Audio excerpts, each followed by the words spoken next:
திருச்சிற்றம்பலம்.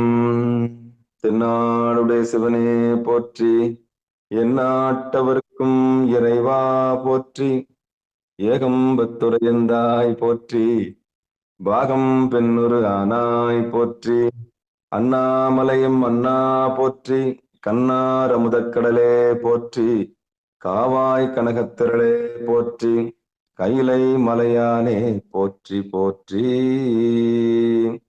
நமச்சிவாய வாழ்க, நாதன் தாள் வாழ்க. அன்பர்களுக்கு ஆன்ம வணக்கம். நீங்கள் கேட்டுக்கொண்டிருப்பதும் பார்த்து கொண்டிருப்பதும் சிகாரம் சைவநெறி பாடசாலை என்கிற டெலிகிராம் சேனல் மூலம் ஒவ்வொரு நாளும் அதிகாலை 5:20 மணிக்கு திருநெறிய தமிழோசை என்கிற தலைப்பின் கீழே 12 திருமுறை பாராயணம் செய்து வருகிறோம். அந்த வகையில சிவபெருமானுடைய பெரும் கருணையினாலே திருமூல நாயனார் இயற்றிய திருமந்திரம் என்கிற நூலினை நாம் ஒரு நாளைக்கு ஒரு பாடல் என்கிற வரிசையிலே சிந்தித்து வருகிறோம். நம்முடைய நிகழ்ச்சிக்கு வருகை தந்துள்ள அத்துணை அடியார் பெருமக்களையும் வருக வருக என்று வரவேற்று அவர்களுடைய பொற்பாதங்களை மனம் மொழி மைகளாலே வணங்கி நிகழ்ச்சிக்குள் இனிதே நுழைவோம். நுழைவதற்கு முன்பதாக 12 திருமுறை ஆசிரியர்கள் துதி, திருக்கதவம் அடைதல், திருக்கதவம் திறத்தல், திருப்பள்ளி எழுச்சி போன்ற பாடல்கள் எல்லாம் பாடி நிகழ்ச்சியை துவங்குவதை ஒரு வழக்கமாக வைத்திருக்கிறோம். அந்த வகையில இன்றைக்கு உண்டான 12 திருமுறை ஆசிரியர்கள் துதியை படிப்பதற்காக திண்டுக்கல் மாவட்டம் திண்டுக்கல்லில் வசிக்கக்கூடிய சிவ திருமதி நிர்மலா அம்மையார் அவர்கள். வாங்கம்மா. திருச்சிற்றம்பலம். திருஞான சம்பந்த நாவரசர் சுந்தரர் திருவாத ஊரர் மற்றை திருமாளிகை தேவர் சேந்தனார் கருவூர் தெள்ளும் பூந்துருத்தி நம்பி வருஞான கண்டராதித்தர் வேணாட்டடிகள் வாழ்த்த திருவாழி அமுத மருவு புருடோத்தமர் சேத்தராமூல மண்ணும் திரு ஆலவாயா ஒரு காரை காலம் ஐயடிகள் சேரமான் ஒளிர்கீரர் கல்லாடனார்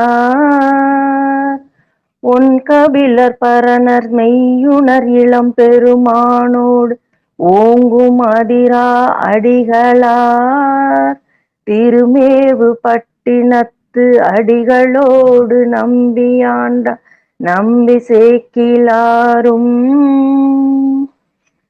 சிவநெறி திருமுறைகள் 12 அருள் செய்த தெய்வீக தன்மையோரே. சிவநெறி திருமுறைகள் 12 அருள் செய்த தெய்வீக தன்மையோரே. திருச்சிற்றம்பலம். நன்றிங்க. நன்றி. அடுத்து திருக்கதவம் அடைதல் பாடுவதற்காக தென்காசி மாவட்டம் சோலைமலை கிராமத்தைச் சேர்ந்த சிவத்திரு பூங்குடி ஐயா அவர்கள்.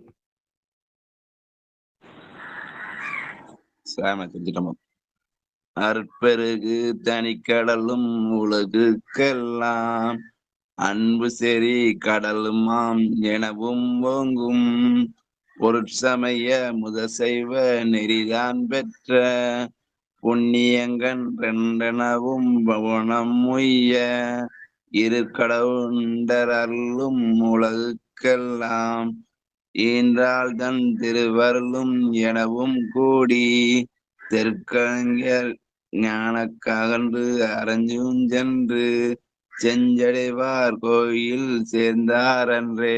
திருச்சிட்டம்பலம். நன்றியே. நன்றி சாமி. அடுத்து திருக்கதவம் திறத்தல் பாடுவதற்காக காஞ்சிபுரம் மாவட்டம் சின்ன காஞ்சிபுரத்தில் வசிக்கக்கூடிய சிவ திரு கணபதி ஐயா அவர்கள். வாங்க ஐயா. திருச்சிற்றம்பலம். அடியார் மக்களுக்கு நன்றி வாழ்க. பெருமான் பேரன் திருக்கே பெற்றீர்கள் அருமாறுற்று தென்னை நீர் அம்மா அழகி அழகாதே திருமாமணி களவும் பிறந்த போதே சிவபுரத்து திருமாலறியா திருப்பயங்கள் திருத்தால் சென்று சேர்வோமே. திருக்கரவும் பிறந்த போதே சிவபுரத்து திருமாலறியா திருப்பயங்கள் திருத்தால் சென்று சேர்வோமே. திருத்தால் சென்று சேர்வோமே. திட்டம் நன்றியா, வணக்கம். நன்றிங்க ஐயா. அடுத்து நம்முடைய நிகழ்ச்சியில் திருப்பள்ளி எழுச்சி பாடுவதற்காக தென்காசி மாவட்டம் திருமதி மல்லிகா ராமகிருஷ்ணன் அவர்கள் வாங்க. திருச்சிற்றம்பலம். திருப்பள்ளி எழுச்சி. போற்றியன் வாழ் முதல் ஆகிய பொருளே புலர்ந்தது பூங்கலர்க்கு இணை துணை மலர் கொண்டு ஏற்றினின் திருமுகத்து எமக்கருள் மலரும் எழில் நகை கொண்டு நின் திருவடி தொழுகோம். சேற்றிதழ் காமலங்கள் மலரும் தன்வாயல் சோல் திருப்பெருந்துறை உரை சிவபெருமானே. ஏற்றுயர் கொடி உடையாய் எமை உடையாய் எம்பெருமான் பள்ளி எழுந்தருளாலே. எம்பெருமான் பள்ளி எழுந்தருளாயே. திருச்சிற்றம்பலம் ஐயா. நன்றி ஐயா. நன்றி சாமி. சிவசிவா. திருச்சிற்றம்பலம். அடுத்து நம்முடைய நிகழ்ச்சியில் பெரும்புலர் காலை மூழ்கி பாடலை பாடுவதற்காக நாவல்பட்டி கிராமம், அதாவது நாமக்கல் மாவட்டம் நாவல்பட்டி கிராமத்தைச் சேர்ந்த காட்டூர் கிராமத்தில் வசிக்கக்கூடிய சிவ திருமதி தேவி வெங்கடேசன் அம்மையார் அவர்கள் வாங்க. திருச்சிற்றம்பலம் ஐயா. நமச்சிவாய வாழ்க, நாதந்தாள் வாழ்க. அன்பர்களுக்கு ஆன்மா வணக்கம். இந்த நாள் மிகவும் சிறப்பான நாளாக அமைய வாழ்த்துக்கள். பெரும்புலர் காலை மூழ்கி பித்தருக்கு பத்தராயி அரும்பொடு மலர்கள் கொண்டங்கு ஆர்வத்தை உள்ளே வைத்து பெரும்புலர் காலை மூழ்கி பித்தருக்கு பத்தராகி அரும்பொடு மலர்கள் கொண்டங்கு ஆர்வத்தை உள்ளே வைத்து விரும்பினல் விளக்கு தூபம் விடினால் இடவல்லார்க்கு கரும்பினில் கட்டி போல்வா கடவு வீரட்டனார. விரும்பினல் விளக்கு தூபம் விடினால் இடவல்லார்க்கு கரும்பினில் கட்டி போல்வா கடவுள் வீரட்டனாரே. நன்றிங்க ஐயா. அற்புதம். திருச்சிற்றம்பலம். தென்னாடுடைய சிவனே போற்றி, எந்நாட்டவர்க்கும் இறைவா போற்றி, ஏகம்பத்துரை எந்தாய் போற்றி, பாகும் பெண்ணொரு ஆனாய் போற்றி, அண்ணாமலையும் அண்ணா போற்றி, கண்ணார் அமுதக்கடலே போற்றி, காவாய் கனகத்திரளே போற்றி, கைலை மலையானே போற்றி போற்றி. அன்பர்களுக்கு ஆன்ம வணக்கம். சிவபெருமானுடைய பெரும் கருணையினாலே திருமூல நாயனார் இயற்றிய திருமந்திரம் என்கிற நூலினை நம்ம எல்லாம் சிந்திக்க வைத்த திருவருளுக்கும் குருவருளுக்கும் மனமொழி மெய்களாலே வணங்கி நம்ம எல்லாம் பிறந்து மொழி பயின்று நம்ம எப்படிப்பட்ட ஒரு களத்தை நமக்கு ஏற்பாடு செய்து கொடுத்திருக்க சிகாரம் சைவநெறி பாடசாலைக்கு மனமார்ந்த நன்றிகளை தெரிவித்துக் கொண்டு, பிறகு நம்ம எல்லாம் ஒருங்கிணைத்திருக்கக்கூடிய இந்த அதிகாலை பொழுதிலே நம்ம எல்லாம் ஒருங்கிணைத்திருக்கக்கூடிய சிவபெருமானுடைய பெரும் கருணையை திருவருளையும் மனமொழி மெய்களாலே வணங்கி பிறந்து மொழி பயின்று இது என்னதென்று நமக்கு எல்லாம் சுட்டி காண்பித்த அந்த காரிய குருவுக்கும் தாய்க்கும் பிறகு தந்தைக்கும் பிறகு காரிய குருவாக வந்து பிறகு காரண குருவாக வந்து பிறகு இந்த உலகம் மாயை, இந்த உலகம் வந்து பொய்யானது, இந்த உலகம் பொய்யாயின எல்லாம் பொய்யகல வந்தருளி என்று மெய்ஞானத்தை நமக்கு சுட்டி காண்பித்து நம்முடைய வலதுகன் சூரியன் இடதுகன் சந்திரன் அக்னி நேத்திரமாக இருக்கக்கூடிய திருவடியே பெருமானுடைய திருவடி, அந்த திருவடியிலே லயித்திருக்கக்கூடிய ஒரு உன்னதமான நிலையை கொண்டு வந்து சேர்த்த இந்த அற்புதமான தன்னில் தான் அறிந்து நிற்பதற்கான வழியை சொன்ன அந்த குருநாதருக்கு அப்படியே உடல் பொருள் ஆவி அத்தனையும் சமர்ப்பித்து நிகழ்ச்சிக்குள் இனிது நுழைவோம். திருச்சிற்றம்பலம், தில்லையம்பலம். குருவருள் இல்லை என்றால் திருவருள் இல்லை. திருச்சிற்றம்பலம். இப்போ எம்பெருமான் அருள் தரும் திருமூல நாயனாருடைய திருவடிகளை மனமொழி மெய்களால வணங்கிக்கலாம். கைலாய பரம்பரை என்று சொல்லக்கூடிய ஆதினங்கள் நம்முடைய தமிழகத்துல இருக்கு. அதுல குறிப்பா நம்ம இந்த அம்மையப்பருடைய உபதேசம் பெற்றவர் தான் நந்தியம்பெருமான். நந்தியம்பெருமானுடைய உபதேசம் பெற்றவர் தான் திருமூல நாயனார். அந்த திருமூல நாயனாருடைய 3000 பாடல்கள் கிட்டத்தட்ட அந்த பாடல்கள் நம்ம ஒரு நாளைக்கு ஒரு பாடல் சிந்திக்கிறதுனால நம்ம எல்லாருமே கைலாய பரம்பரை சேர்ந்தவங்க தான். அதுல எந்த மாற்று கருத்தும் கிடையாது. அதுக்கு குரு உபதேசம் ரொம்ப முக்கியம். இன்னைக்கு பாடலே குரு உபதேசம் தான். ஆமா. ஒரு ஒரு ஒரு குரு ஒரு சீடனுக்கு என்ன உபதேசம் செய்ய வேண்டும், அவர் என்ன உபதேசம் செஞ்சா அவர் சத்தியத்தை தெரிந்து கொள்ள முடியும், உண்மையை அறிந்து கொள்ள முடியுன்ற ரகசியத்தை இன்னைக்கு திருமூல நாயனார் சொல்ல வர்றாரு. அந்த வகையில திருமந்திரத்தில் 3ஆம் தந்திரத்தில் 14வது தலைப்பு காலச்சக்கரம். அந்த காலச்சக்கரம்ன்ற தலைப்பின் கீழே 26வது பாடலை நம்ம சிந்திக்க போறோம் இன்னைக்கு. இது வரைக்கும் 25 பாடல்கள் சிந்திச்சிட்டோம். கடந்த ஒரு வாரமா வகுப்பு நம்ம இலங்கை பயணம், அப்புறம் நம்ம திருவாதவூர் பயணம், அந்த முற்றோதெல்லாம் போனதுனால நம்ம நிகழ்ச்சிகள் தள்ளி போடப்பட்டன. அந்த நிகழ்ச்சிகளை நம்ம ஒரு நாளைக்கு 2 நிகழ்ச்சியை நடத்தி சரி கட்டிட்டு வரோம். அந்த வகையில நேற்று 2 பாடல்கள் சிந்திச்சோம். இன்னைக்கு 26வது பாடலை சிந்திக்கிறோம். திருச்சிற்றம்பலம், தில்லையம்பலம். இன்றைக்கு உண்டான பாடல் எம்பெருமான் அருள் தரும் திருமூல நாயனார் திருவடிகளை மீண்டும் ஒரு முறை மனமொழி மெய்களாலே வணங்கி நிகழ்ச்சிக்குள் இனிதே நுழைவோம். திருச்சிற்றம்பலம். கூறும் பொருளிது அகார உகாரங்கள், கூறும் பொருளிது அகார உகாரங்கள், தேரும் பொருள் இது சிந்தையுள் நின்றிட, கூறும் மகாரம் குழல் வழி ஓடிட, ஆறும் அமர்ந்திடும் அண்ணலுமாமே, கூறும் பொருள் இது அகார உகாரங்கள், தேரும் பொருள் இது சிந்தையுள் நின்றிட, ஊரும் மகாரங்கள் குழல் வழி ஓடிட, ஆறும் அமர்ந்திடும் அண்ணலுமாமே.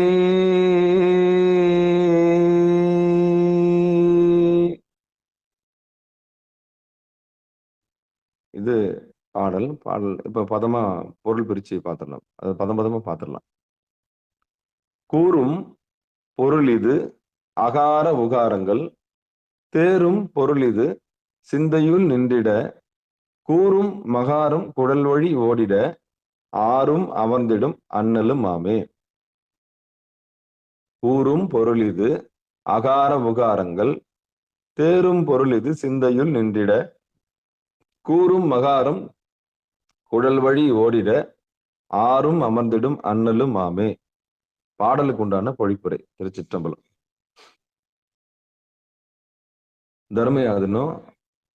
தர்மயாதனம் வெளியிட்டது பொழிப்புரை. திருச்சிற்றம்பலம். மத்திமையும் வைகரியாயும் வெளிப்படுகின்ற மந்திரங்கள் உணர்த்தும் பொருளும், அவை உணர்த்தியவாறு தானே உள்ளே உணர்ந்து பற்றத்தக்க பொருளும் மேற்கூறிய பிறப்பில் பொருளாகிய சிவமே யாம். அச்சிவம் சிந்தையுள் நிலை பெற்றது, அச்சிவம் சிந்தையுள் நிலை பெறாது நிற்றற்கு சூக்குமை வாக்கு எனப்படும் நாதம் புறம்பற்றி நிகழாது சுழுமனை வழி அகம்பற்றி நிகழ்தல் வேண்டும். அவ்வாறு நிகழலின் அங்கனம் நிகழப்பெறும் சாதகன் 6 ஆதாரங்களிலும் அவ்வாதாரங்களுக்கு ஏற்ப நிற்கும் சிவனாகவும் ஆகிவிடுவான். கவனமா பாருங்க. கொஞ்சம் புரியாத மாதிரி இருக்கும். அப்புறம் நம்ம யதார்த்தமா நம்ம பொருள் சொல்லும்போது கத்துக்கலாம். பாடலுக்கு நான் பொழிப்புரையை பார்ப்போம். மத்திமையாயும் வைகரியாயும் வெளிப்படுகின்ற மந்திரங்கள் உணர்த்தும் பொருளும் அவை உணர்த்தியவாற் தானே உள்ளே உணர்ந்து பற்றத்தக்க பொருளும் மேற்கூறிய பிறப்பில் பொருளாகிய சிவமேயாம். அச்சிவம் சிந்தையுள் நிலைபெறாத நிற்றற்கு சூக்குமை வாக்கு எனப்படும் நாதம் புறம்பற்றி நிகழாது சுழுமுனை வழி அகம்பற்றி நிகழ்தல் வேண்டும். அவ்வாறு நிகழலின் அங்கனம் நிகழப்பெறும் சாதகன் 6 ஆதாரங்களிலும் அவ்வாதாரங்களுக்கு ஏற்ப நிற்கும் சிவனாகவும் ஆகிவிடுவான் அப்படின்னு போட்டிருக்கு. இப்ப நம்ம இந்த பொழிப்புரையை பார்த்துட்டோம் இல்லையா? அப்படியே யதார்த்த உலகத்தில் நம்ம சிகாரம் சைவநெறி பாடசாலைக்கு திருமூல நாயனார் என்ன சொல்ல வர்றாருன்னு அடியனும் இந்த பொழிப்புரை வழியை நம்ம சிந்திக்கலாம். திருச்சிற்றம்பலம், தில்லையம்பலம் நமக்கு என்ன சொல்ல வர்றாருன்னு பார்ப்போம்.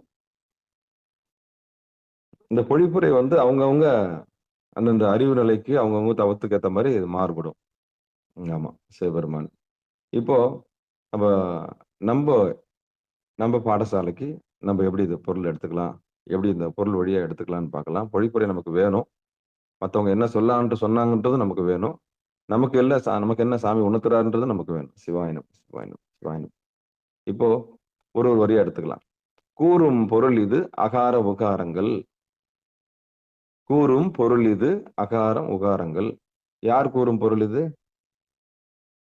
யாருக்கு கூறும் பொருள்? இப்ப இதுதான் திருமந்திரத்துல இது ஒரு கேள்வி.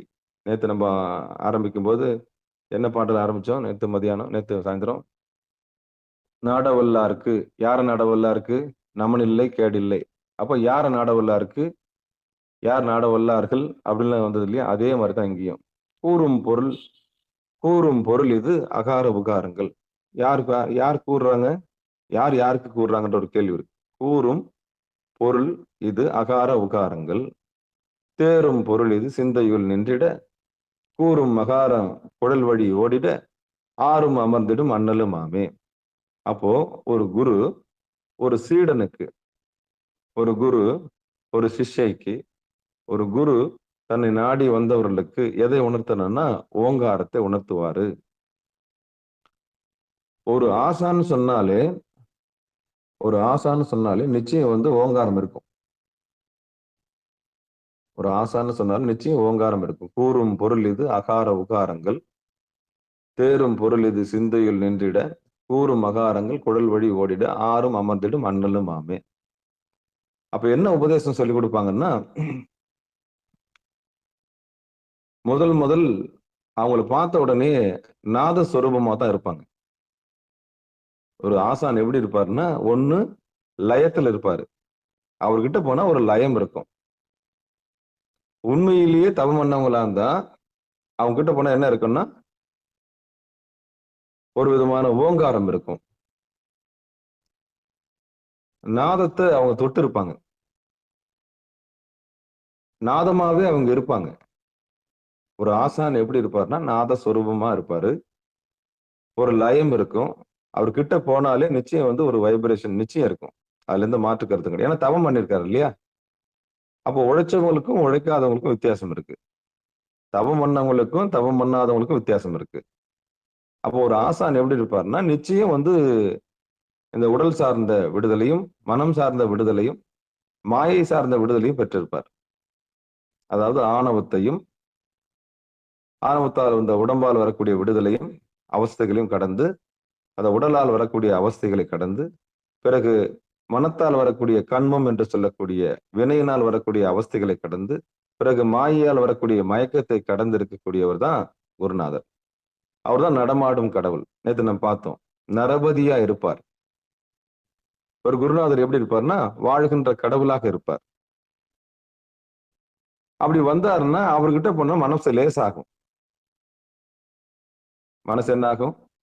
ரொம்ப லேசாகும். மனம் லயிக்கும், ரொம்ப லயிச்சு நிற்கும். ஆமா, ஆணவம் கண்மம் மாயை கடந்திருக்கிறார் இல்லையா? அப்ப மனம் லயிச்சு நிற்கும். அப்படி லயிச்சு நிற்கும் போது அவர்கிட்ட போற உயிர்கள் எல்லாமே தன்னிடத்தில் இருக்கக்கூடிய அந்த ஆணவம் கண்மம் மாயை வேலை செய்யாது. அவர்கிட்ட பேசும்போது, அவர்கிட்ட இருக்கும்போது, அவர்கிட்ட பழகும்போது, அவர்கிட்ட சாப்பிடும் போதெல்லாம் மனம் வந்து லேசா இருக்கும். ஆனா அவர விட்டு பிரிஞ்சு கொஞ்சம் தூரமா போன பிறகு திருப்பியும் அந்த பழைய பழைய வாசனைகள் வந்து நம்மள ஒட்டிக்கும். திருப்பியும் வந்து நமக்கு என்ன ஆயிடும்? அந்த அழுத்தங்கள் வந்துரும். ஆணவம், கன்மம், மாயை கூடிடும். ஆணவம், கன்மம், மாயை வந்து திருப்பியும் கூடிடும். அப்ப திருப்பியும் நமக்கு என்ன ஆயிடும்? ஆ இந்த உலகியல் வாழ்க்கையில வந்துருவோம். அப்போ ஒரு ஒரு குருநாதர சந்திக்கும்போது மனம் லேசா இருக்கும். குருநாதர சந்திச்ச பிறகு அப்படி விட்டு வெளிய அந்த வைப்ரேஷன் வட்டத்த விட்டு வெளிய வரும்போது, திருப்பி என்ன ஆயிடும்? ஆணவம், கன்மம், மாயை. அப்ப அதான் நடமாடும் நரபதியா அவர் இருப்பார். நரபதின்னா, வாழ்கின்ற கடவுளாகவே அவர் இருப்பார். அப்ப ஏன் அவர் அப்படி இருக்கிறாருன்னா, அவர் ஏகாந்தத்துல மூழ்கி இருக்கிறார். தவம் பண்ணியிருக்கிறார் இல்லையா? அவரு அவர் முறையா வந்து அவங்க குருநாதர்கிட்ட கத்து, அவரு சீடனா பணிஞ்சு, பக்குவப்பட்டு, தெளிஞ்சு, ஒரு ஒரு பக்குவமான ஆன்மாவா மாறி, அவர் உபதேசத்துக்கு வந்து, அவர் நடந்து வெளியில சொல்ல வரும்போது, அவர் எப்படி இருப்பார்? நாத சொரூபமா இருப்பார். அப்போ ஒரு குரு எப்படி இருப்பார்ன்னா, நாதமாகவே இருப்பார். ஓங்காரமாகவே இருப்பார். சுருதி அவர்ட்ட அழகா இருக்கும். அவர் பேசினார்ன்னா, அதான் வாக்கு. ஏன்னா, அவர் பேசினார்ன்னா எம்பெருமானுடைய வாக்கா நம்ம எடுத்துக்கணும். குருவே சிவம். சிவமே குரு. அப்போ நடமாடும் நரபதியா இருக்கக்கூடிய அந்த குருநாதர கண்டுபிடிக்கிறது ரொம்ப கஷ்டம். பார்க்கும்போதே தெரிஞ்சிரும். நீங்க கிட்ட அணுகுனீங்கன்னா, எப்படி மருத்துவர்கள்ல ஒரிஜினல் அதாவது நல்ல டாக்டர், அப்புறம் போலி டாக்டர்ன்னு சொல்றோம் இல்லையா? அது மாரி வேடதாரிகளா இருந்தாலும், ஒருத்தர் கிட்ட போன உடனே, நமக்கு இந்த ஆணவம், கன்மம், மாயை வேலை செய்யலன்னா, அவர் உண்மையான உத்தமமான குரு. நீங்க பேசவே வேண்டாம். நீங்க பேசவே வேண்டாம். அவர் கிட்ட அணுகும்போதே உங்களுக்கு என்ன ஆயிடணும்? இது 3ம் வேலை செய்யாம போயிடும். அப்பன்னா அவர் செய்த தவம், பெரிய தவம். அப்படிப்பட்ட குருநாதர்கள் தான், அந்த நாதத்த நமக்கு என்ன பண்ணுவாங்க? அகார, உகாரம், மகாரங்கள்ல நமக்கு கூறும் பொருள் இது அகார, உகாரம் அப்படின்னு சொல்றாரு. முதல் வரி என்ன சொல்லுதுன்னா, குரு உபதேசம். அப்போ ஒரு குரு உண்மையிலேயே தேடுகின்ற சீடர்கள், சிஷ்யர்களுக்கு என்ன சொல்லித் தருவாருன்னா, இந்த அகார, உகார, மகாரத்த தான் சொல்லுவார். இது நீங்க அனுபவத்துல நீங்க பார்க்கணும்னா, ஒரு ஆசான் கிட்ட நீங்க பழகுனீங்கன்னா, அவர்கிட்ட நீங்க கைபேசியிலயோ, இல்ல பேசும்போது உங்க மனசு லேசா ஆகிருச்சுன்னா, அவர் உத்தமமான குரு. உங்க குருநாதர்கிட்ட நீங்க பேசும்போதே உங்களுக்கு இன்னும் அழுத்தங்கள், மன அழுத்தங்கள்லாம் இன்னும் கூடுதுன்னு சொன்னா, அப்போ அவரே இன்னும் ஆணவம், கன்மம், மாயையில இருக்கிறாருன்னு அர்த்தம். அப்போ ஒரு வேடதாரிக்கும், ஒரு உண்மையிலேயே தவம் பண்ணவங்களுக்கும் என்ன வித்தியாசம் அப்படின்னா, ஒரு நல்ல ஆசான்கிட்ட நீங்க பேசுறீங்கன்னு சொன்னா, உங்க மனசு லேசாகணும். ஐயா நான் உங்ககிட்ட பேசினேன். என் பாரம் எல்லாம் போயிருச்சு. ஐயா உங்ககிட்ட நான் பேசினேன். என்னுடைய ஆணவம், கன்மம், என்னுடைய என்னுடைய இறுக்கம் போயிருச்சு. என்னுடைய மன இறுக்கம் போயிருச்சு.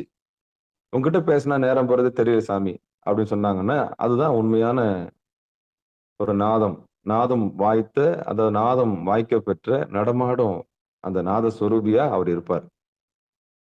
அப்போ அவர் எவ்வளவு பிரயத்தனப்பட்டிருப்பாரு? அவர் எவ்வளவு கஷ்டப்பட்டிருப்பாரு? அவர் எவ்வளவு தேடி இருப்பாரு? அவருடைய தேடல் எவ்வளவு இருந்திருக்கும்? அவர் தேடி அடைஞ்ச ஒரு அந்த விஷயத்த நமக்கு என்ன பண்றாரு? நடமாடும் தெய்வமா அவர் உணர்த்துறாரு. நேத்து பார்த்தோம். நரபதியா பார்த்தோம். அதுதான் இப்ப கூறும் பொருள் இது அகார, உகாரங்கள் அப்படின்னும்போது, அந்த நாதஸ்வரூபமா இருக்கக்கூடிய அந்த ஆசான் கிட்ட நம்ம போகும்போது, நம்முடைய ஆணவம் வேலை செய்யாது. நம்முடைய கன்மமும் வேலை செய்யாது. நம்முடைய மாயையும் வேலை செய்யாது. எல்லாம் ஒடுங்கி அவரோட லயிச்சு நிக்கும்.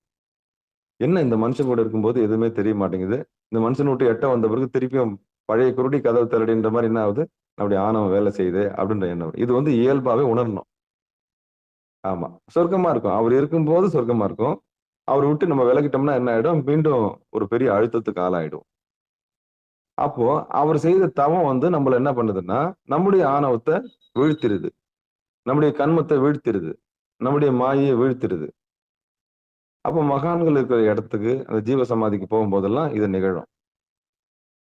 அப்போ ஒரு நல்ல ஆசான் இந்த பயிற்சிய ஒழுங்கா முறையா செஞ்சு, ஒரு நாத சொரூபமாவே இருப்பார். அதான் நாத விந்து. கலாதி நமோ நம அப்படின்றது. இப்ப நான் சொன்னது எல்லாமே அடியனுக்கு நடந்திருக்கு. என்னுடைய ஆசான்கள் ஆமா. நான் போகும்போது அது நான் வேலை செய்யாது. என்னுடைய ஆணவம் வேலை செய்யாது. என்னுடைய கன்மம் வேலை செய்யாது. என்னுடைய மாயை வேலை செய்யாது.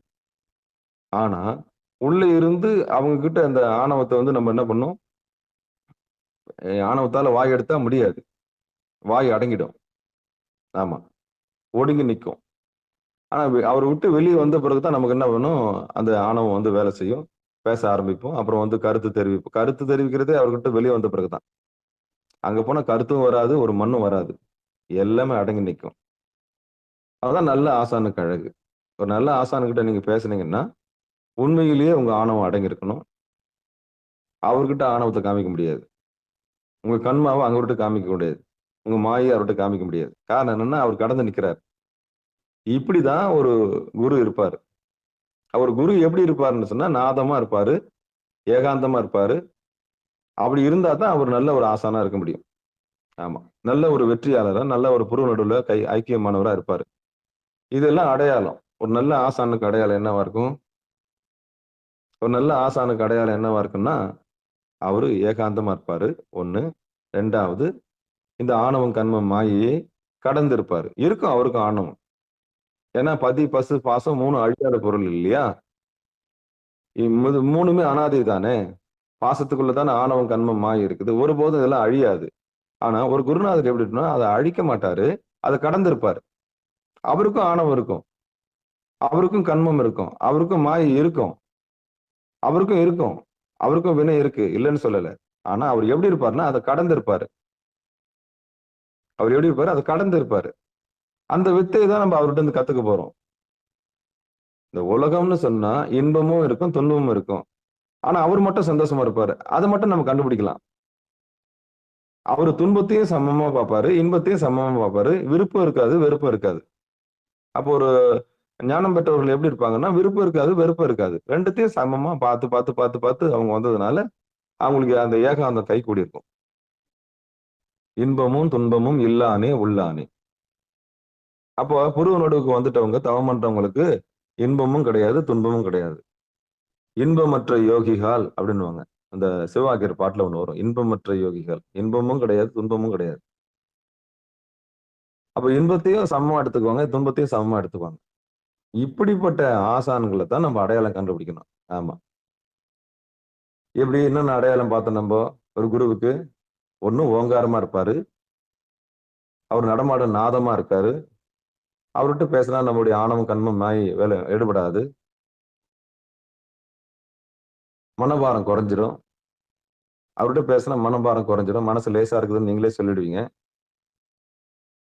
ஏன்னா அவர் பண்ண தவம் அந்த மாதிரி. அப்புறம் உண்மைத்தன்மை இருக்கும், சொல் வேறு செயல் வேறு இருக்காது. ஆமா, நோக்கம் வந்து பணம் பறிக்கிற நோக்கமா இருக்காது. வாக்கு சுத்தம் இருக்கும், வாக்கு பலிதம் இருக்கும், எதையும் எதிர்பார்க்க மாட்டாங்க. மிஞ்சி மிஞ்சி போனா உணவு எதிர்பார்ப்பாங்க, மிஞ்சி மிஞ்சி போனா உடுத்துறதுக்கு உடை எதிர்பார்ப்பாங்க. இல்லைன்னா ஆக்கப்பூர்வமான செயல்களை செய்யறதுக்கான வழியை சொல்லி தருவாங்க. அவ்வளவுதான். இவங்க அடைஞ்சவங்க, அடைஞ்சவங்களுடைய பக்கம் எப்படி இருக்கும், இப்படிதான் இருக்கும். அப்ப குரு உபதேசம்ன்றது அவங்க கிட்ட தான் நம்ம என்ன பண்ணணும், குரு உபதேசம் பெறணும். இது வந்து வாய்க்கணும். யார் யாருக்கு எப்படி நம்ம அப்பா அம்மாவை தேர்வு செய்ய முடியாது, அதே மாதிரிதான் குருநாதர் நமக்கு வந்து நமக்கா வந்து வாய்ப்பாரு, நம்முடைய பரிபக்குவத்துக்கு ஏற்ற மாதிரி. அப்போ நாதஸ்வரூபமா இருக்கக்கூடிய அந்த குருநாதரை அடையாளம் கண்டுபிடிச்சு அவர்கிட்ட இந்த என்ன இருக்காதுன்னா, ஏட்டு சுரக்காய் கறிக்கு, அதாவது இந்த வித்தையெல்லாம் என்ன பண்ண மாட்டார் அவரு. எனக்கு அது தெரியும், இது தெரியும், இந்த அலட்டெல்லாம் இருக்காது. தெரியும்னா தெரியும்னு சொல்லுவாரு, தெரியலன்னா தெரியலன்னு சொல்லுவாரு, அவ்வளவுதான். ஞானத்துக்கும் பண்டிதத்துக்கும்,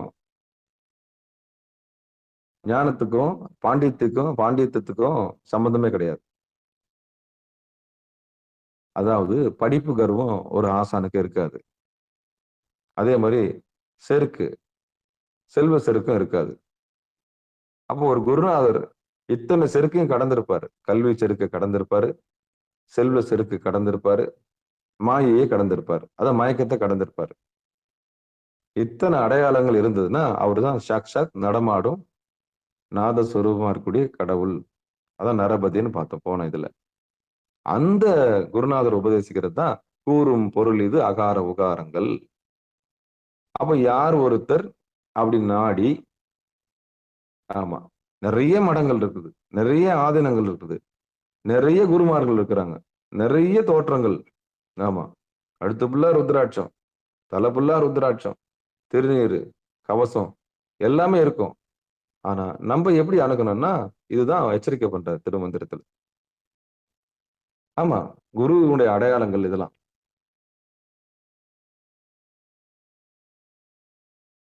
இதுதான் நிலைமை. இதுதான் அங்க இருக்கிற உண்மை. அப்போ குருவை எப்படி அடையாளம் கண்டுக்கணுன்ற ஒரு ரகசியத்தை நம்ம இப்ப பார்த்தோம். அவர் எப்படி இருப்பார்ன்ற லட்சணங்களையும் இப்ப பார்த்தோம். அந்த லட்சணத்துல அவர் இருக்கும்போது, அவர்கிட்ட போகும்போது நமக்கு உபதேசம் என்ன கிடைக்கும்னா, இந்த அகார, உகாரங்கள நிச்சயம் சீடனுக்கு உபதேசம் பண்ணுவார். அவருக்கு வேலையே என்னன்னா, ஓங்காரத்த சுட்டி காமிக்கிறது தான். நாதத்த சுட்டி காமிக்கிறது தான். அப்போ திருமுறைய பாடுறது அப்படின்னா, நாதத்துல கொண்டு வந்து சேர்க்கறதுக்காகத்தான் திருமுறை என்ன பண்ணியிருக்காங்க? பயிற்றுவிக்கிறாங்க. முறையா பண்ணோட பாடுறதுக்கு எதுக்கு சொல்லி தராங்கன்னா, அந்த நாதத்தோட இணைஞ்சு போலாம். அப்போ அ அதாவது என்னது? தம்மையே புகழ்ந்து இச்சை பேசினும். அதாவது வெளி ஆளுங்கள பாடாம இறைவன பாடணும். மனுஷாளுங்கள புகழ்ந்து பாடுறத விட, இறைவன புகழ்ந்து பாடுறது எவ்வளவு மேல் இல்லையா? அதுதான் அடியேன்லாம் வந்து கல்லூரி முடிச்சதுக்கப்புறம், அந்த திரை இசையெல்லாம் ரொம்ப அதிகமா நாட்டம் இருந்தது.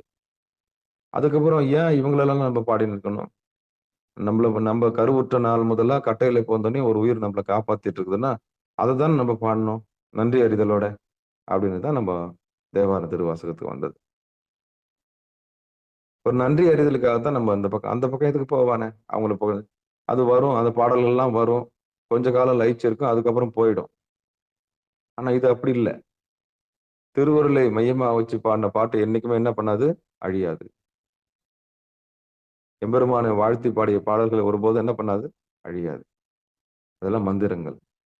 அப்படி அந்த நாதத்த இந்த தேவாரத்தின் வழியாக நாதத்த சுட்டி காமிக்கக்கூடியது தான் அந்த ஓங்காரம். அப்போ இந்த ஓங்காரம் நமக்கு வாய்ச்சதுன்னா, நிச்சயம் தேவாரம் நமக்கு சுலபமா கிடைக்கும். அந்த ஓங்காரம் வரலன்னா, தேவாரம் நமக்கு பாட வராது. சுருதி நமக்கு வராது. சுருதி நமக்கு வராது. சுருதியே வரலன்னா, அப்புறம் படிப்பீங்க. ஆனா சுருதி ஒட்டாது. ஓங்காரம் இல்லாத எந்த ஒரு பாட்டையும் பாட முடியாது. அதுதான் கூறும் பொருள் இது அகார, உகாரங்கள். அப்போ நல்ல குருநாதர் நமக்கு என்ன முதல்ல சுட்டி காமிப்பார்ன்னா, இந்த அகார, உகார, மகாரங்கள நமக்கு லயப்படுத்தி குடுப்பாரு. புருவ நடுவுல தொட்டு காமிச்சு, உங்கள முதுகெலும்பு நேரா உட்கார வச்சு, ஒரு கால மேல தூக்கி போட்டு, அற்புதமா அந்த ஓங்காரத்துல உங்கள முழுகடிப்பாரு. அப்படி முழுகடிச்சாருன்னா தான் அவர் குருநாதர். அப்படி லயிக்க சொன்னார் தான் அவர் குருநாதர். ஆமா. உங்கள அந்த டேஸ்ட் பண்ணி குடுத்துருவாரு. உங்களுக்கு அந்த சுவைய காமிச்சு குடுத்துருவாரு. தியானத்தினுடைய சுவைய காமிச்சு குடுத்துருவாரு. நீங்க உட்கார்ந்து அனுபவிக்க வேண்டிய தியான சுவைய அவரு காமிச்சு குடுத்துருவாரு. ஒரு முறை உங்கள சுவைக்க விட்டுட்டாருன்னா, அதுக்கப்புறம் அந்த சுவைய என்ன பண்ணிடலாம் நீங்க? ஆமா, சுவைக்க ஆரம்பிச்சுருவீங்க. அப்போ முதல் வரி என்ன சொல்லுதுன்னா, ஒரு நல்ல குருநாதர் ஒரு சீடனுக்கு என்ன சொல்லுவார்ன்னா, இந்த அகார, உகாரங்கள், மகாரங்கள தொட்டு காண்பித்து, லயித்து இருக்கக்கூடிய அந்த வித்தைய சொல்லித் தருவாரு. அதான் குரு உபதேசம். அப்ப திருமந்திரம் இன்னைக்கு என்ன சொல்லுதுன்னா, குரு உபதேசம் எப்படி நடக்கும் அப்படின்னா, உங்களுக்கு ஓங்காரத்து உட்பொருளை ஒரு குருநாதர் ஊட்டுவிப்பார். அது தொட்டு காண்பிப்பார். அவ்வளவுதான். இதான் முதல் வரி. அப்படி தொட்டு காமிக்கலன்னா அது வித்தையே இல்ல. அது வித்தையே இல்ல. அப்ப நல்ல குருநாதர் இதுதான் நமக்கு ஒரு போதனைய செய்வார். ஆமா. அப்பதான் நம்ம எல்லாத்தையும் புரிஞ்சு எப்போ ஓங்காரம் உங்களுக்குள்ள வந்துருச்சோ, லயம் உங்களுக்கு கூடிடுச்சோ, அன்னைக்கு எல்லா பொருளுமே உங்களுக்கு விளங்க ஆரம்பிச்சிரும். புரியாததெல்லாம் புரியும். தெரியாததெல்லாம் தெரியும். அறியாததெல்லாம் அறிய முடியும். உபதேசத்துக்கு முன்னாடி ஒரு புத்தகத்த படிச்சீங்கன்னா, வெறும் வரிகளா தெரியும். ஆனா உபதேசம் பெற்ற பிறகு, பயிற்சி செஞ்ச பிறகு ஒரு வரிய நீங்க படிக்கிறீங்கன்னா, அந்த வரி எங்கிருந்து வந்தது? யாரால் எழுதப்பட்டது? எந்த நோக்கத்தால் எழுதப்பட்டது? என்ன அறிவால் எழுதப்பட்டுன்ற அறிவு நமக்கு தெரியும். இதான் ரகசியம். அப்போ உபதேசம் பெற்றவர்களுக்கும், உபதேசம் பெறாதவர்களுக்கும் இதான் வித்தியாசம். குரு உபதேசம் பெற்றவர்கள் எம்பெருமானுடைய திருவடி நிழல்ல தவம் பண்ணி ஓங்காரத்துல மூழ்கி லயிச்சு புருவ நடுவுல நிக்க ஆரம்பிச்ச பிறகு அவங்களுக்கு எல்லாமே புரிய ஆரம்பிக்கும். அதுக்குதான் புருவ நடுவுக்கு வந்துருங்க. நம்ம போய் பொழிப்புரையை இன்னொருத்தர்கிட்ட கேட்டுக்கணும்னு அவசியமே கிடையாது. சாமியே நம்மளுக்கு உணர்த்துவார். அந்த வித்தை நிகழணும்னா குருநாதருக்கும் உங்களுக்கும் பெரிய சம்பந்தம் நடக்கணும், பெரிய உறவு. ஆமா, உங்களை ஒரு காந்தகமா மாத்தாம அவர் விட மாட்டார், உங்களை ஒரு மையமா மாத்தாம அவர் விட மாட்டார். நல்ல ஆசான் சீடன் என்ன பண்ணுவாரு, தன்னை போல அந்த காந்தகமா மாத்திடுவார், அவ்வளவுதான். அப்படி மாத்தினாதான் அவர் நல்ல குரு. மறைச்சு வச்சாருன்னா அவர் குரு கிடையாது. தான் கற்றதை, தான் பெற்றதை, அந்த ஞான உபதேசத்தை ஒருபோதும் அவர் என்ன பண்ண முடியாது. மறைச்சாருன்னா அவர் நல்ல ஆசானும் இருக்க முடியாது. ஆமா, வித்தையை மறைக்க மாட்டாங்க. பக்குவப்பட்ட ஆன்மகளுக்கு, தெரிஞ்சவங்களுக்கு அதை சொல்லிடணும். சொன்னாதான் அது தர்மம். இல்லைன்னா அதுவே வியாதியா மாறிடும் குருநாதர். குருநாதர் ஏன் நல்ல சில குருமார்கள் பாருங்களேன், ஏங்க அவர்தான் குருநாதர் சொல்றீங்க, அவருக்கு ஏங்க நோய் வருதுன்னு கேட்பாங்க.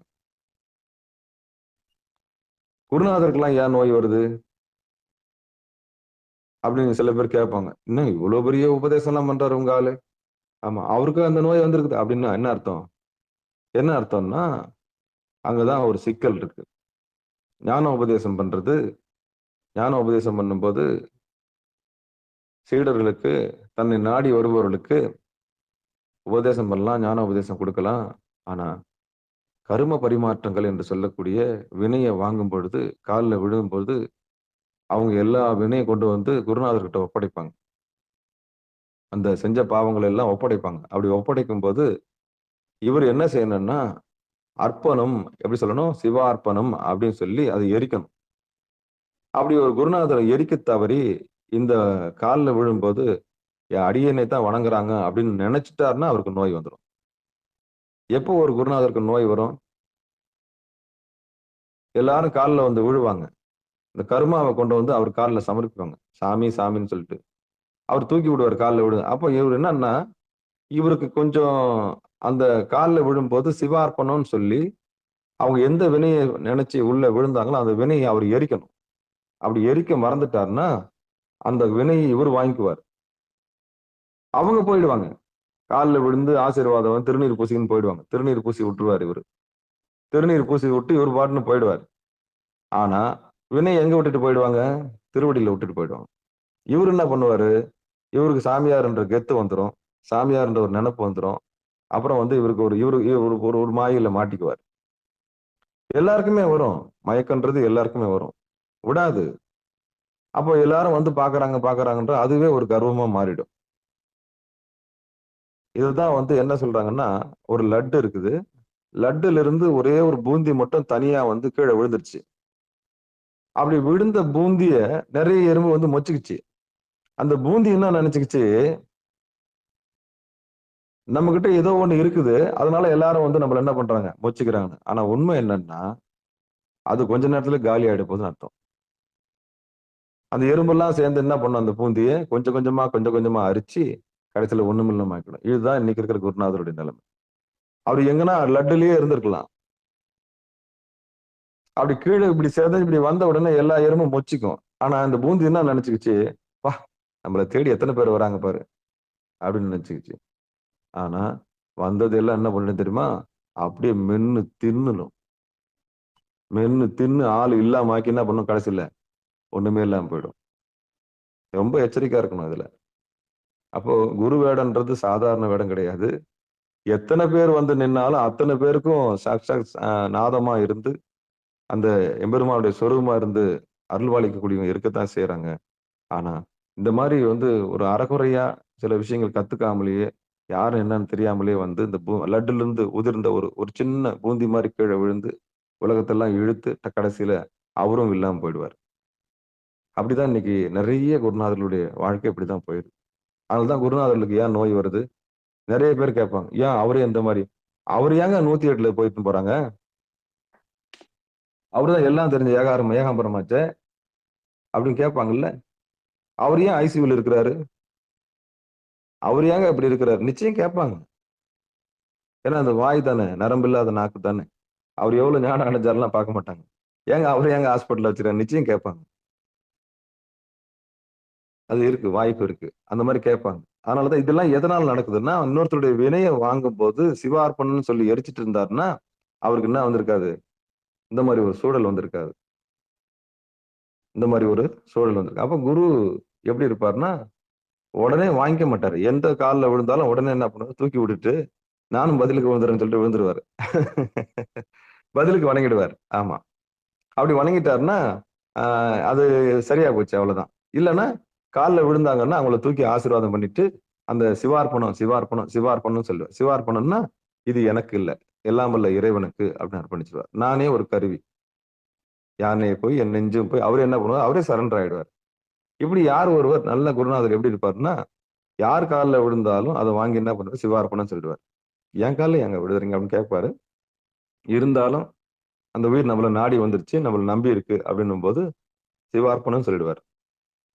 இப்படி பண்ணாருன்னா அவருக்கு நோய் இருக்காது, வினை இருக்காது, ஆணவம் இருக்காது, வினை இருக்காது, மாயை இருக்காது. இது 3த்துலயும் தப்பிச்சுக்கலாம். ஆனா, இப்படி கால்ல விழும்போது அவருக்கு பெருமை ஏற்படுது. "அப்பா! எத்தன பேர் வந்து என் கால்ல விழுறாங்க தெரியுமா?" அப்படின்னு நினைச்சிட்டாருனாலே அது நோயா மாறிடும். அது நோயா மாறிடும். இதுல தான் நம்ம எச்சரிக்கையா இருக்கணும். அப்ப தோற்றத்த பார்த்து எல்லாம் குருன்னு என்ன பண்ணுவாங்க? வருவாங்க. அது எப்படின்னா, இந்த லட்டுல இருந்து விழுந்த பூந்தி மாரி மாட்டிக்க கூடாது. ரொம்ப எச்சரிக்கையா இருக்கணும். ரொம்ப, ரொம்ப எச்சரிக்கையா இருக்கணும். ஒரு ஒரு சின்ன விஷயம் கத்துக்கினதுனால நம்ம குருநாதர் ஆயிட முடியாது. பரிபக்குவம் ஏற்பட்டு சாமி அனுமதிச்சா மட்டும் தான், அந்த சூழல்ல நம்ம போயிட்டு என்ன பண்ண முடியும்? உரையாற்ற முடியும். அதான் "ஆட்டு வித்தால் யார் ஒருவர் ஆடாதாரே, பாட்டு வித்தால் யார் ஒருவர் பாடாதாரே." என்ன அந்த மாரி. இதுதான் இறைவனுடைய அனுகிரகம் இருந்ததுன்னா, நிச்சயம் அது நமக்கு கிடைக்கும். அப்ப யார் குருன்னா, அடங்கிய மனமே குரு. அதுதான் என்னுடைய ஆசான், அடியேனுடைய ஆசான்கள்லாம் அந்த குரு பதத்துக்கு வரல. இங்க யார் குரு, சிஷ்யன்ற போட்டியே நமக்கு வேண்டாம். ஏன்னா, நம்ம அது போட்டி அந்த அந்த விஷயமே நமக்கு கூடாது அப்படின்னு தான் அடங்கிய மனத்த பத்தி பேசுவார். அடங்கிய மனம், அடங்கிய மனம் தான் குரு. அவங்கவங்களுக்கு மனமே குரு அப்படின்னு சொல்லிட்டு ரகசியத்த சொல்லித் தருவார். அதனாலதான் எனக்கும் சிவானந்த பரமஹம்சருக்கும் ஒரு பெரிய ஐக்கியம் ஏற்பட்டு, அவரு சொல்லிக் குடுத்த அந்த வித்தை தான் இப்ப நான் உங்ககிட்ட என்ன பண்ணிட்டு இருக்கிறேன். இல்லன்னா இவ்வளவு தூரம் இந்த ஆகமங்கள, திருமந்திரத்த எடுத்து என்ன பண்ண முடியாது? பேச முடியாது. பயிற்சி செய்யலன்னா பேச முடியாது. அப்போ ஒரு குரு இந்த அகார, உகாரங்கள, மகாரங்கள நமக்கு முதல்ல போதிப்பாரு. அப்புறம் "தேறும் பொருள் இது சிந்தையுள் நின்றிட" அப்படின்ற 2வது வரி சொல்லுது. அப்போ இந்த 2வது வரி என்ன சொல்லுதுன்னா, உங்கள தேத்தி, உங்கள அந்த சிந்தையுள்ள நிக்க வச்சுருவார். 3வது "கூறும் மகாரம் குடல் வழி ஓடிட" இந்த முதுகெலும்பு வழியா 6 ஆதாரங்கள கொண்டாந்து, உங்கள கடைசியில பொருள் நடுவுல கொண்டாந்து நிக்க வைக்கிறவர் தான் நல்ல ஆசான். ஆமா. உங்கள கீழயே இருக்க வச்சு வேடிக்கை பார்க்கிறவர் நல்ல ஆசானா இருக்க மாட்டார். உங்கள அறியாமலேயே வச்சிருக்கணும்னு பிரியப்பட்டாருன்னா, அவரு பணம் பறிக்கிற குரு. சத்தியத்த சொல்லாமலேயே மறைச்சு உங்கள வண்டி ஓட்டுறாருன்னா, அவரு பணம் பறிக்கிற குரு. அவர் பொருள் பறிக்கிற குரு. உங்ககிட்ட இருந்து ஏதோ எதிர்பார்க்கிறாருன்னு அர்த்தம். உங்ககிட்ட இருந்து அவரு எதை எதிர்பார்க்கிறாருன்னு அர்த்தம். அப்படி ஒரு ஆசான் மறைக்கிறாருன்னு சொன்னா, அவர் பொருள் பற்றி செய்கிற பூசையில இருப்பார். ஆமா. அப்ப நல்ல ஆசான் எப்படி இருப்பார்ன்னா, இந்த மூலாதாரம், சுவாதிஸ்தானம், மணிபூரகம், மூலாதாரம், சுவாதிஸ்தானம், மணிபூரகம், அப்புறம் அநாகதம், அப்புறம் வந்து விசுத்தி, அதுக்கப்புறம் ஆங்ஞா, அதுக்கப்புறம் சகசிராரம், அப்புறம் துரியம், துரியாதீதம், துவாதசாங்கம், அதுக்கப்புறம் நாதம், அதுக்கப்புறம் விந்து, அதுக்கப்புறம் நாதம், அதுக்கப்புறம் பறை. பறைன்னு சொன்னா பரமேஸ்வரி. அதுக்கப்புறம் பரன். பரன்னு சொன்னா சிவபெருமான். அதுக்கப்புறம் எம்பெருமான் வீற்றில் இருக்கக்கூடிய கைலாயம். அப்போ ஒரு நல்ல ஆசான் இந்த படிநிலையில உங்கள வந்து கொண்டு வந்து விடுவார். உங்களுடைய மூலாதாரத்தை தூண்டி, அங்க லயிக்க விட்டு, அதுக்கப்புறம் சுவாதிஸ்தானத்துல தூண்டி, அதுக்கப்புறம் வந்து மணிபூரகத்துக்குள்ள கொண்டு வந்து, அதுக்கப்புறம் வந்து அநாகதத்த கொண்டு வந்து விசுத்தில காமிச்சு, அதுக்கப்புறம் புருவ அறிமுகப்படுத்தி, அதுக்கப்புறம் சகசிராரத்த தொட்டு காமிச்சு, இப்படியே துரியம், துரியாதீதம், துவாதசாங்கம் இப்படியே மேல கொண்டு வந்து உங்கள கடவுளா மாத்துறாரு பாத்தியா? அவர்தான் குருநாதர். அவர்தான் நல்ல ஆசான். உங்கள எந்த 6 ஆதாரங்கள்ல மாட்ட விடாம, அங்கங்க லயிக்க விட்டு, உங்கள அங்கேயே தவிக்க விட மாட்டார். ஆமா. அப்போ உங்கள சிக்கல் இல்லாம கொண்டு வந்து பொருளுடன் நிக்க வச்சு, உங்களுக்கு விடுதலை தரக்கூடியவர் தான் யாரு? குருநாதர். இப்படி ஒரு குருநாதர் செஞ்சாருன்னா தான் அவரு குருநாதர். இல்லன்னா அவர் குருநாதர் கிடையாது. இல்லன்னா அவரு குருநாதர் கிடையாது. அப்போ கூறும் பொருள் இது அகார உகாரங்கள், தேறும் பொருள் இது சிந்தையுள் நின்றிட, கூறும் மகாரம் குழல் வழி ஓடிட. அப்போ 3வது வரி என்னன்னா, முதுகெலும்பு நேரா வச்சு, ஒரு கால் மேல தூக்கி போட்டு, உங்கள ஏகாந்தமா உட்கார வச்சு, சின்முத்திரைய பிடிக்க வச்சு, அப்படியே குழல்னா அந்த இது முதுகெலும்பு. நீட்டா கொண்டாந்து, வலது கண்ணு சூரியன், இடது கண்ணு சந்திரன், ஆடாம, அசையாம இந்த இடத்துல பாருங்க. லைச்சி அப்படின்னா மகாரம் குடல் வழி ஓடிட ஆறும் அமர்ந்திடும் அண்ணலுமாமே. உங்களையும் அண்ணலா மாத்திருவார். எப்படி காந்தகத்தை பெற்று தன்னில் லயிச்சிருக்கிறாரோ அதே போல அவர் லயிச்சிருக்கிற மாதிரி உங்களையும் என்ன பண்ணுவாரு? லயிக்க விட்டுருவார். சுழுமுனையில சுழுமுனை நாடில உங்களை லயிக்க விடுவார். இதுதான் நல்ல குருநாதருடைய அடையாளம். நல்ல குருநாதருடைய அடையாளம். அப்ப நாதத்தை உள்ளுக்குள்ள எழுப்பி அந்த சிவபெருமானாவே மாற்றக்கூடிய, தான் அவனாகவும் அவன் தானாகவும் மாற்றக்கூடிய அந்த ஒரு பெரிய கலையை நமக்குள்ள நிகழ்த்தக்கூடியவர் தான் குருநாதர்.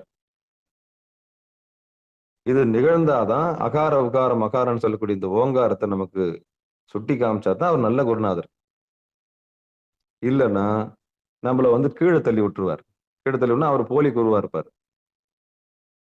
நல்லா வசூல் பண்ணுவாரு, நல்லா சாப்பாடு போடுவாரு, வசூல் பண்ணி நல்லா என்ன பண்ணுவாரு? வேட்டையாடுவார். அவ்வளவுதான். அப்ப ஒரு ஆசான், ஒரு குருநாதர் எப்படி இருக்கணும்னா ஓங்காரத்தோட இருப்பாரு. அவர்கிட்ட போனா நம்ம அந்த லயத்தை பெற்றுக்கொள்ளலாம், உபதேசத்தை பெற்றுக்கொள்ளலாம். இதுதான் ரகசியம்.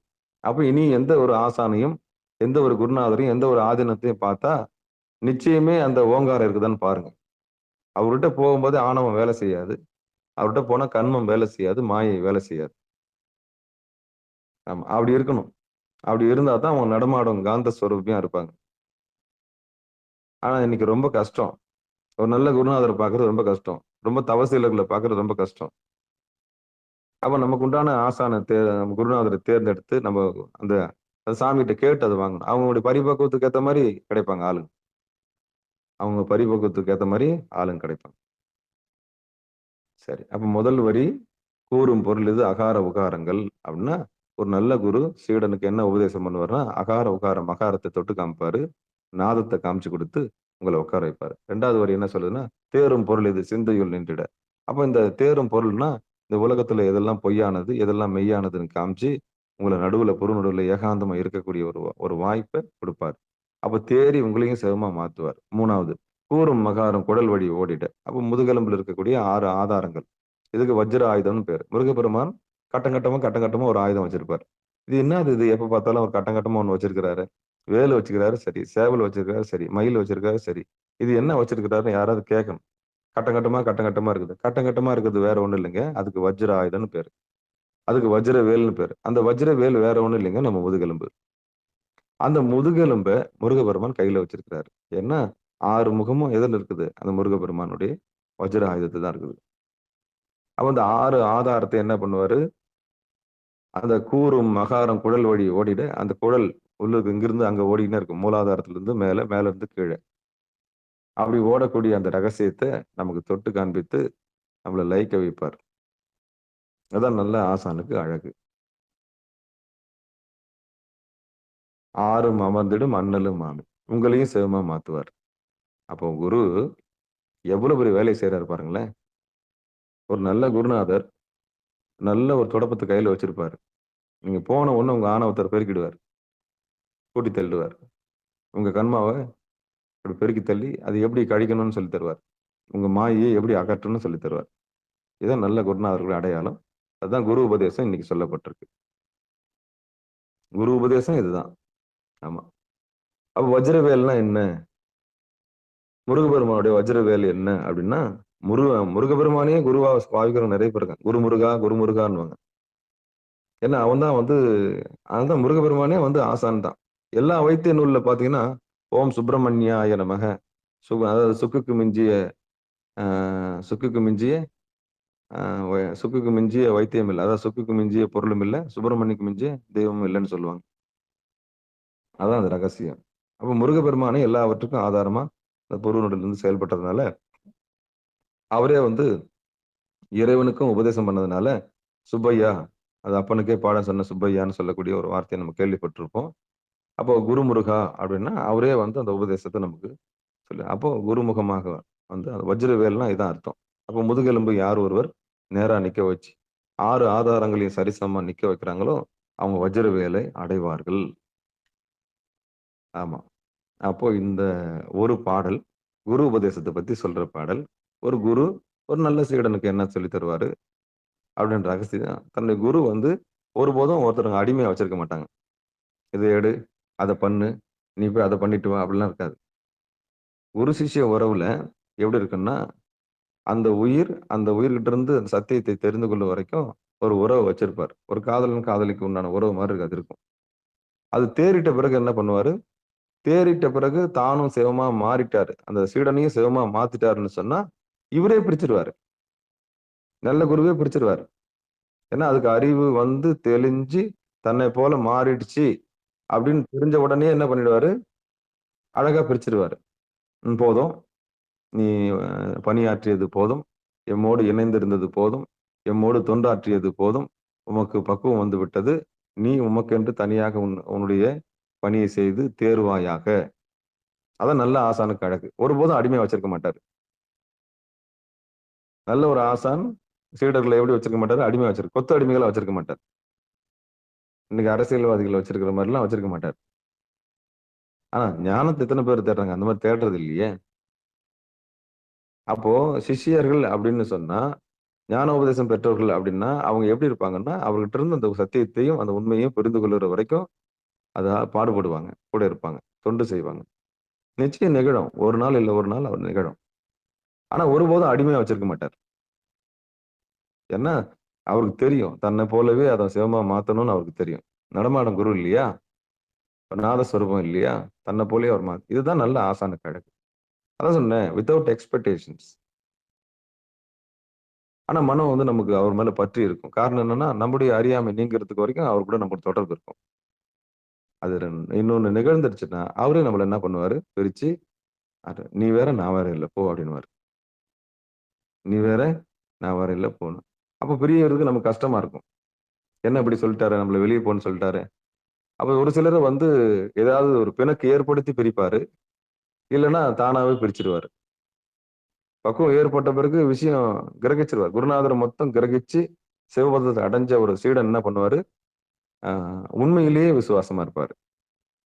அன்பு, கருணை, காருண்யம், இந்த விசுவாசம் அது ஒருபோதும் மாறாது. தெளிவு, குருவின் திருமேனி காண்டல், தெளிவின் குருவின் திருநாமம் செப்பல், தெளிவு குருவின் திருவார்த்தை கேட்டல், தெளிவு குரு சிந்தித்தல் தானே. ஏன்னா அங்கிருந்து வாங்குனாரு இல்லையா? ஆமா. இவர் பேசுற இடங்கள்லாம் அவர் பேசுவார். இவர் எங்க போய் எங்கெல்லாம் வந்து உபதேசம் பண்ணணும்னு போறாரோ, இவர் பேச மாட்டாரு. அவர் குருநாதர் பேசுவார்.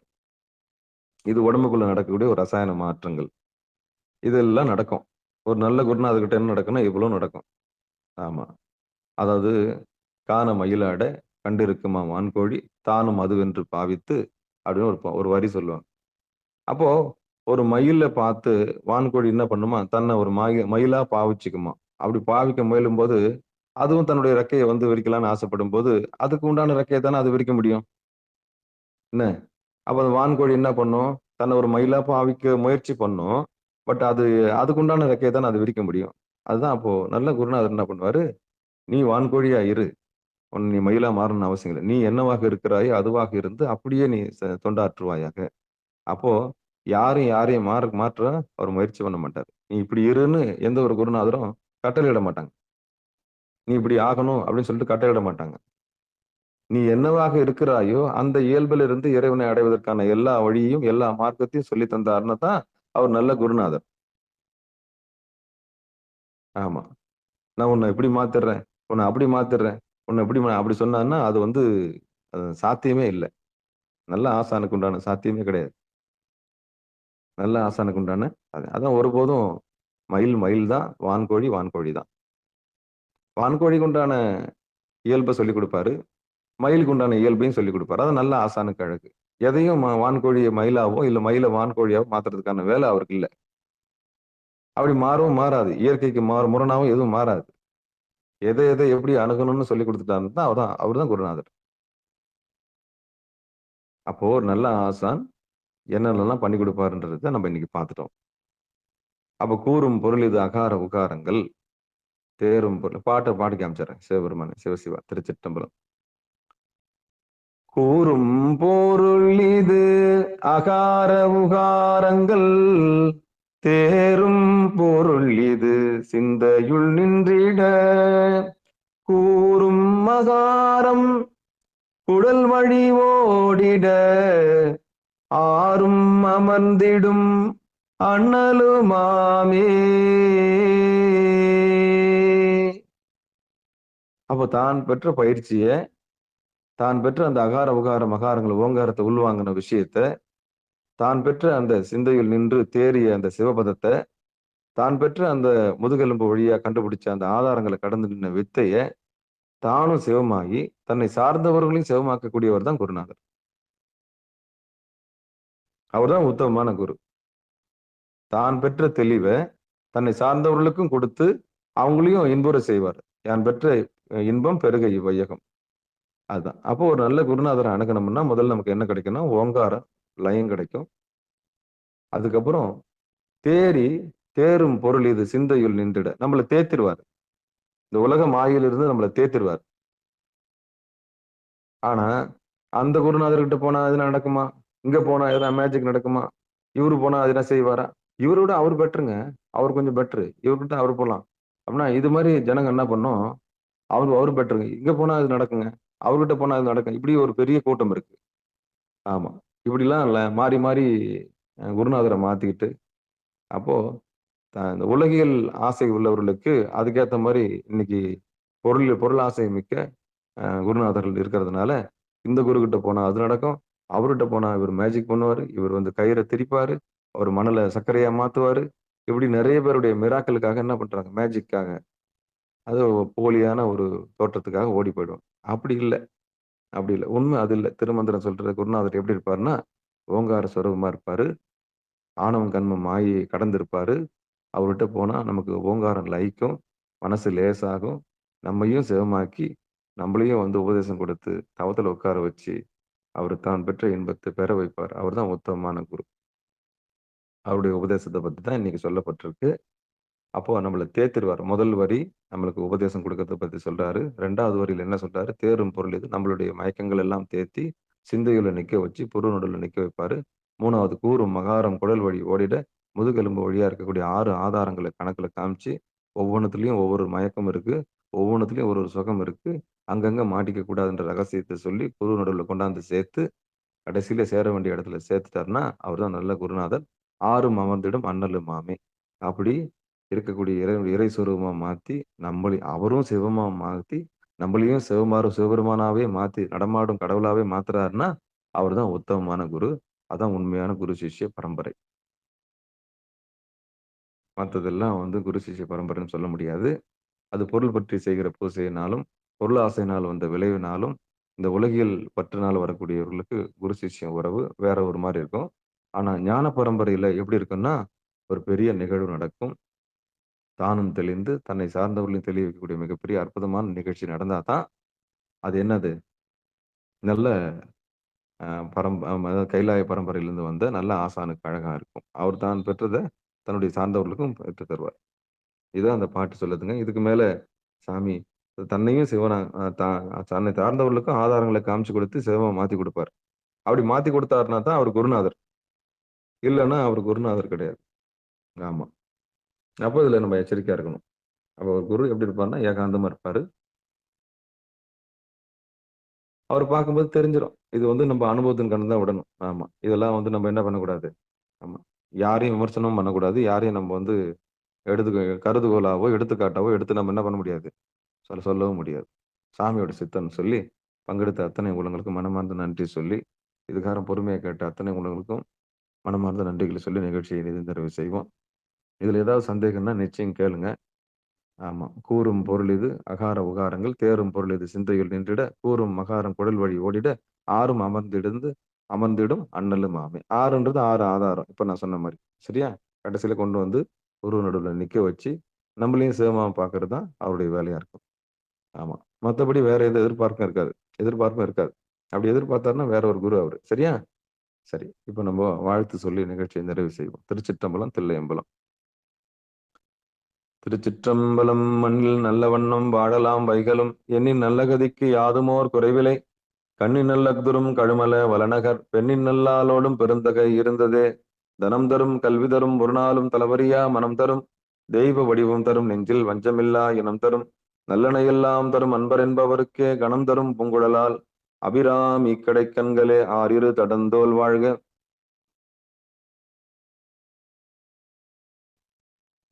ஆறிரு தடந்தோல் வாழ்க அறுமுகம் வாழ்க வெற்பை கூறுசை தனிவேல் வாழ்க குக்குடம் வாழ்க சிற்பேல் ஏறிய மஞ்சை வாழ்க ஆனைதன் அணங்கு வாழ்க மாறிலா வள்ளி வாழ்க வாழ்க சீர் அடியாரெல்லாம் வான்முகில் வழாது பெய்க மலிவலம் சுரக்க மன்னன் கோன்முறை அரசு செய்க குறைவிலாது உயிர்கள் வாழ்க நான்மறை அறங்கள் ஓங்க நற்றவும் வேள்விமல்க மேன்மைகுள் செய்வ நீதி விளங்குக உலகமெல்லாம் மேன்மைகுள் செய்வ நீதி விளங்குக உலகமெல்லாம் மேன்மைகுள் செய்வ நீதி விளங்குக உலகமெல்லாம். திருச்சிற்றம்பலம். அன்பர்களுக்கு ஆன்ம வணக்கம். நீங்கள் கேட்டுக்கொண்டிருந்ததும் பார்த்து கொண்டிருந்ததும் சிகாரம் சைவநெறி பாடசாலை என்கிற டெலிகிராம் சேனல் மூலம் ஒவ்வொரு நாளும் அதிகாலை 5:20 மணிக்கு திருநெறிய தமிழோசை என்கிற தலைப்பின் கீழே 12 திருமுறை பாராயணம் செய்து வருகிறோம். அந்த வகையில் சிவபெருமானுடைய பெருங்கருணையினாலே திருமூல நாயனார் இயற்றிய திருமந்திரம் என்கிற நூலினை ஒரு நாளைக்கு ஒரு பாடல் என்கிற வரிசையில் சிந்தித்து வருகிறோம். நம்முடைய நிகழ்ச்சிக்கு வந்து சிறப்பித்த அத்தனை அடியார் பெருமக்களுடைய பொன்னார் திருவடிகளையும் மனமொழி மெய்களாலே வணங்கி நிகழ்ச்சியை இனிதை நிறைவு செய்யும். மீண்டும் இந்த இரவு சிறப்பு நிகழ்ச்சியாக 8 மணிக்கும் பிறகு 9:50க்கும் உள்ள நிகழ்ச்சியில் அடியார் பெருமக்கள் கலந்து கொண்டு பிறவி பெரும்பயனை அடைம்படி பணிவன்போடு கூறி விடைபெறுகிறோம். நற்றுணையாவது நமச்சிவாயவே. நமச்சிவாயவே ஞானமும் கல்வியும், நமச்சிவாயவே நான் அறிவிச்சையும், நமச்சிவாயவே நான் நவீன்றேத்துமே, நமச்சிவாயவே நன்னெறி காட்டுமே என்று சொல்லி நிகழ்ச்சியை இனிதை நிறைவு செய்யும். நன்றிங்க. சிகாரம் சைவநெறி பாடசாலை சார்பாக மனமார்ந்த நன்றி சொல்லி நிகழ்ச்சியை இனிதை நிறைவு செய்வோம். நன்றி, வணக்கம். திருச்சிற்றம்பலம், தில்லையம்பலம்.